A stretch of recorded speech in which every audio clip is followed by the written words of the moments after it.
Hey guys, what's up? It's Scudder85 back with another unboxing. And this time, as you can see, it's for Burnout Paradise Remastered on the Xbox One. So bought this today. Really looking forward to playing it. Played the original back in 2008 when I was 10 years younger than I am now. So how depressing is that?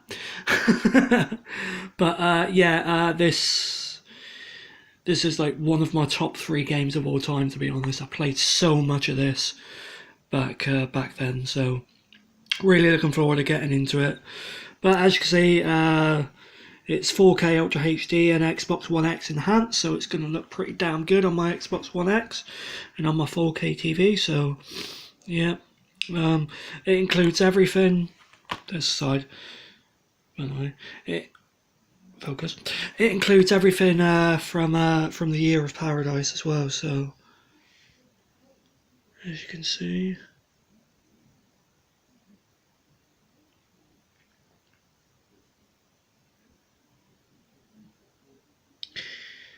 And I don't think the install size is too big. 9 gig. So it's Xbox One X enhanced, 4K Ultra HD, single player, multiplayer is 2 to 8, and Xbox Live co-op is 2 to 8 too. So inside we have a little EA manual thing and a disc. And that's it. So yeah, that's my rather quick unboxing of Burnout Paradise Remastered, guys, on the Xbox One. If you like this, please be sure to check out my other videos. But for now, guys, I'll talk to you later. And bye-bye.